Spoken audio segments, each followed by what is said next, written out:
Okay, welcome back. Still at Cape Canaveral, and this will be Gemini 9A launch. Man, the reason why it's just going to be the launch for this episode is because it's got a 14-day. It's got enough supplies to go at least 14 days. So I've also included some EVA equipment as well, well, spare parts and a tool. Basically, they're called a screwdriver. Just in case something goes wrong, like the solar panels, servo gives out, things like that. But what we'll do, I'm going to put Gemini 9A into orbit, into the first level orbit, which is about 450 kilometers. Then I'm going to leave it. There we go. So it's 450 to 650. So say 500 kilometers, and at least 150 kilometers to periapsis. That's for 4 days. So I can leave it there for 4 days, and it will carry on counting down that. Then we have to increase altitude to 1,200 kilometers at least. That could take up quite a lot, but again, the periapsis could take up quite a lot of the fuel from the service propulsion unit, but hopefully it's got enough. But the periapsis still has to be 150 kilometers, so I can leave the periapsis where it is. So if I put the periapsis to about 160 kilometers, I can bring it down with RSS. You never run out of the SPS unit fuel. So we say at least 1,200 kilometers, but we'll sort that out. So we'll put it in here, 450 to 650, so 500 by 160. Once that's there, I'm going to leave it. That'll be the end of the episode. Then, for an episode after that, will be Lunar 11. The moon is almost in position now. It's only a few hours away. It could be night launch, could be day launch. I'm hoping it's going to be day launch for both 11 and 12, but you just don't know. So once I've got Lunar 11 approaching the moon, and equatorial orbit as close as I can before getting in the sphere of influence, then I'll launch Lunar 12. So basically Lunar 11 and Lunar 12 being the same episode probably. Unless something goes wrong with Lunar 11, at which point 12 may need to go and do it by itself, at which point it's going to be quite problematic because of the antennas. You can't activate the antennas until it's actually on the ground. So that could be a problem. Okay, so we have the R&D section is fully upgraded.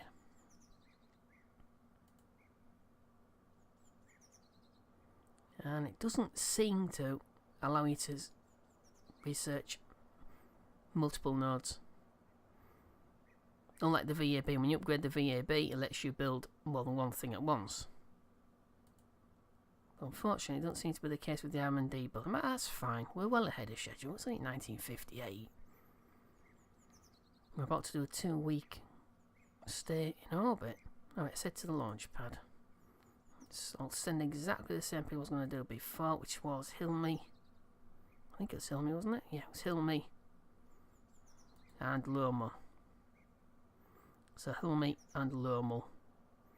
And under Lomal's seat, in his little cupboard underneath his seat, you will find a cordless screwdriver, an instruction book, and in the yeah, that's right, yeah, in the Gemini command capsule itself, you'll find 10 spare parts as well. I don't know how you actually get the spare parts though, because they're not KISS or CAS units, so I don't know. Well, we'll see. If something goes wrong, we'll see. Okay, set to the launch pad for Gemini 9A. Okay, all set. Check with the position of the moon. Focus on the Earth. It's almost in position. I'm going to go, as I said, at least a day earlier than I have been before. Especially for something like Lunar 11, which wants to get into orbit before Lunar 12 needs to launch.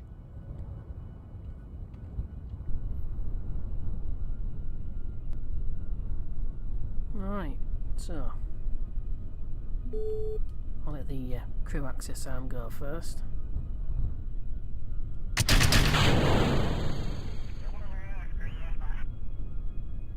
Not much of a wobble there.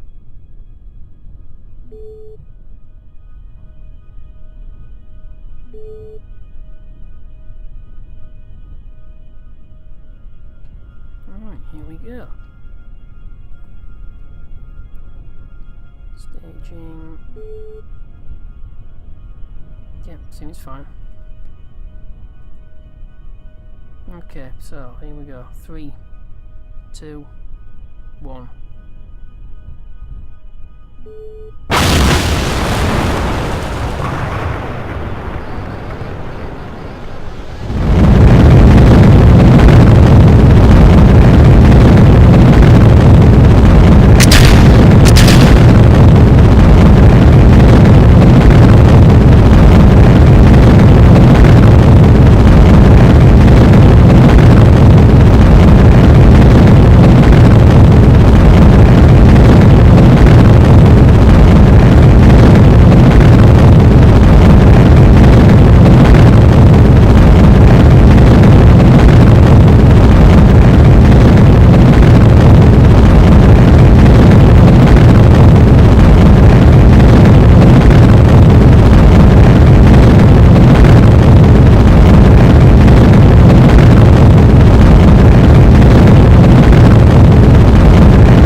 Right, so let's kick the apophysis to 1 hour 14 minutes ahead of us, but obviously the apophysis will hit first, so I have to keep thrusting with the SPS.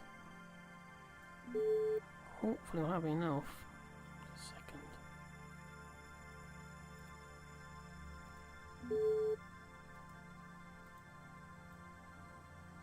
Right, let's let it go.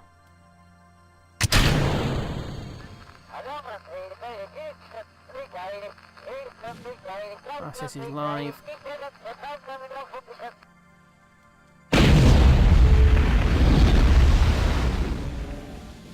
That's fine, it's fine. We're very heavily overlaid even compared to the previous mission. Should be enough.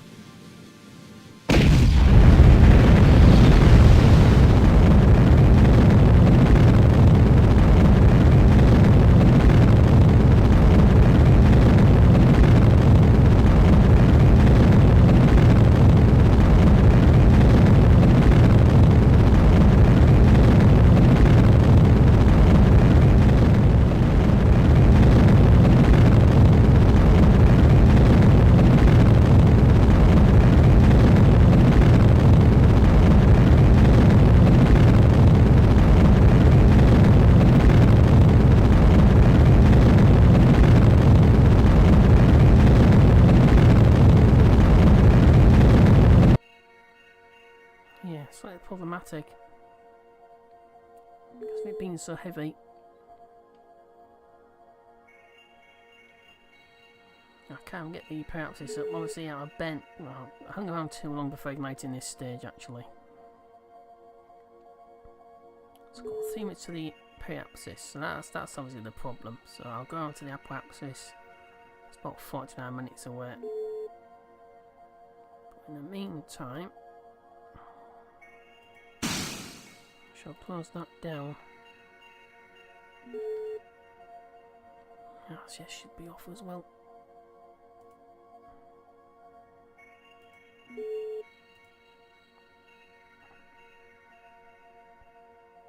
And this, strange. Obviously I didn't give it enough sort of decoupling power. Alright, so it's 49 minutes. We'll sort this out, put it into about 160 or so kilometers by 550 or so. And then we'll have to leave it, head back, and leave them in orbit for at least 4 days. Okay.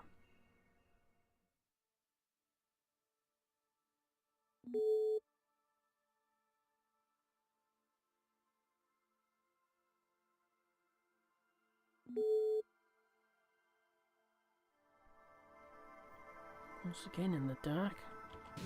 So I'm going to move to prograde.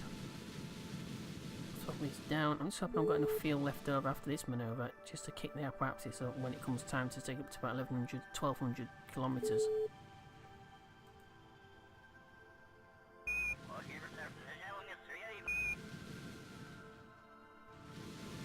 I think I might just use the RSS for this.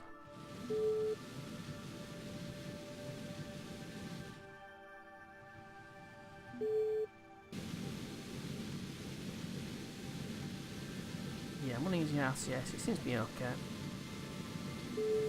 Also let it go past the periapsis.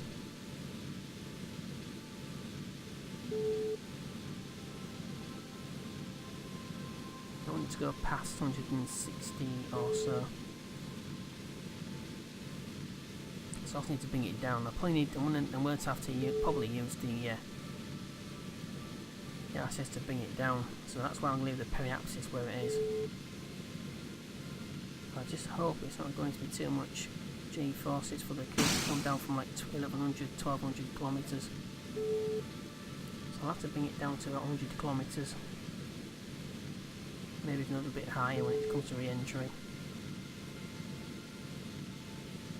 Right, so a couple of minutes and we should be set to go back to Cape Canaveral. Leave these in orbit. Okay, almost there. We're almost at the apoapsis node as well. about 160. So I've got a little bit past about 160 and 162. Just make sure Orbital Decay doesn't drag the craft down.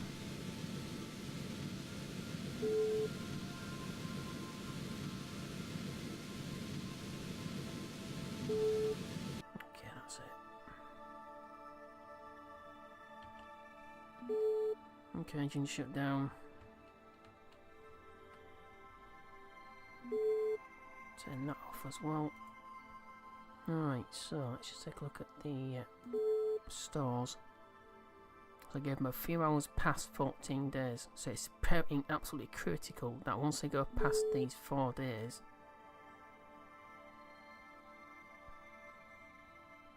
just a second.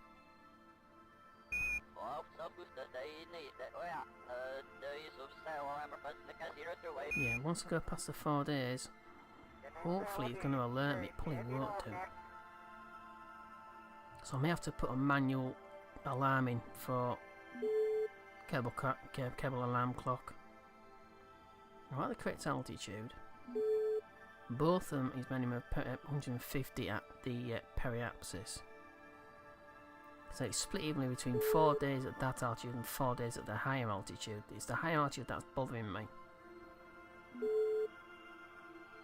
I'm just hoping I've got enough fuel to get up to that height. I can RCS it back down, that's not a problem. We've got a good few hours.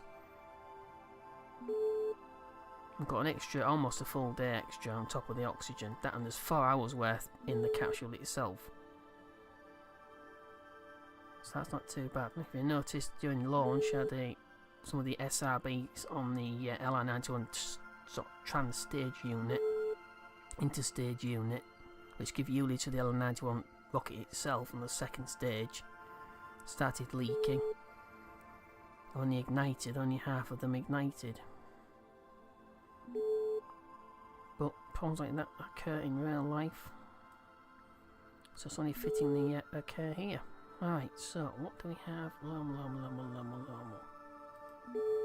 Alright, so just check his one. So we've got 10 spare parts there. There we go. So I included the book, just in case I forget.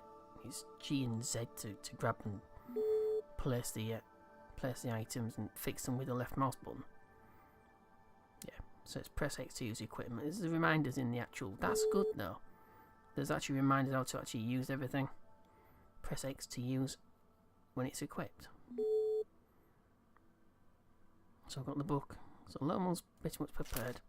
The only thing is about tackle life support. When you take someone onto EVA, they take 6 hours worth of food, water and oxygen and 24 hours worth of electric. I'm not being able to reduce that down, but also critically, when you bring them back in, they don't put it back into the craft's actual stores itself. So they don't put those resources don't go back in. So that is pretty problematic. So you're going to keep them out there for 6 hours. But you never get the other 18 hours or so of electric charge back. So you've got to be independent of electric charge, as in you've got to be able to replenish it. Hopefully when I get L Hydrolux engines, which is the next technology to unlock, I will be able to store hydrogen and I'll be able to start using the fuel cells, which I can shrink the size of this service module right down to next to nothing. Alright. Phew. Hopefully in the 14 days, this is the one that will break the record. And hopefully I can get these 8 days as well out of the way, this 4 day and 4 day split altitude as well.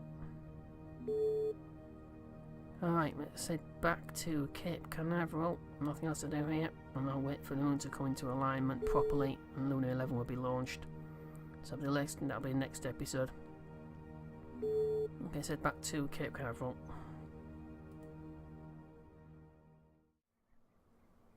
Alright, so back at Cape Canaveral, 1 minute 30 seconds plus after I checked on the cruise supplies, my spot monitoring unit. See, critically you keep an eye on this.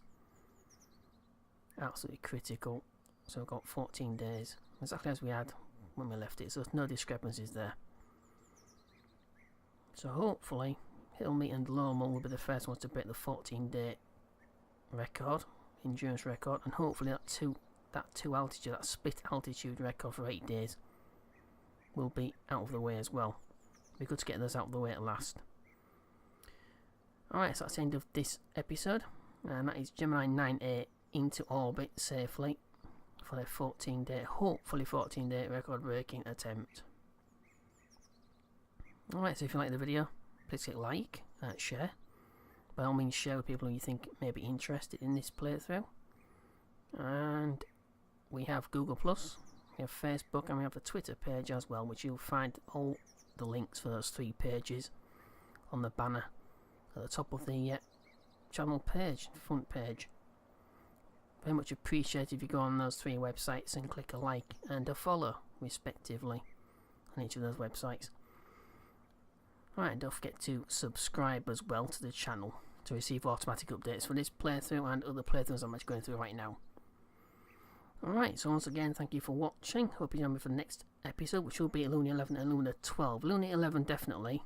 Luna 12 maybe the next episode after that. Depends how much time I actually have between Luna 11 being launched and being in the right position. Alright, so thank you once again for watching.